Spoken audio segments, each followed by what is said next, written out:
मावळ तालुक्यात एक धक्कादायक घटना घडली असून तळेगाव दाभाडे शहराजवळील प्रसिद्ध पर्यटन स्थळ कुंडमळा येथे इंद्रायणी नदीवर असलेला जुना पूल कोसळलाय। त्यामध्ये अनेक पर्यटक इंद्रायणी नदीमध्ये बुडाले असून 20 ते 25 जण वाहून गेल्याची भीती व्यक्त केली जाते। यामध्ये काही लहान मुलांचा समावेश असल्याची माहिती आहे। यामध्ये 5 जणांचा मृत्यू झाला असून मृतांच्या आकड्यात वाढ होण्याची शक्यता आहे। दरम्यान या दुर्घटनेतील काही व्हिडिओ समोर आलेत। त्यामध्ये दिसत आहे की पूल कशा पद्धतीने कोसळलाय।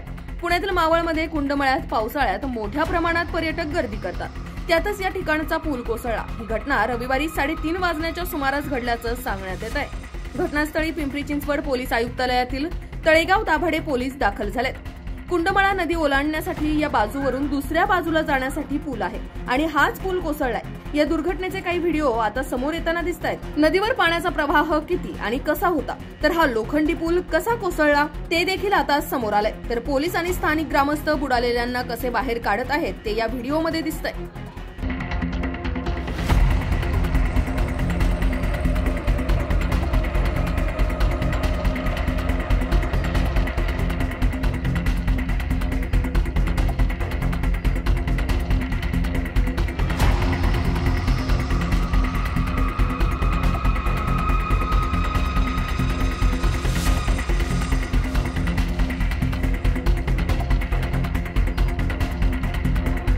अशाच ताज्या आणि महत्त्वपूर्ण घडामोडींसाठी पाहत रहा राष्ट्र सह्याद्री न्यूज। राष्ट्र सह्याद्री न्यूजला लाईक करा, शेअर करा आणि सबस्क्राइब करा।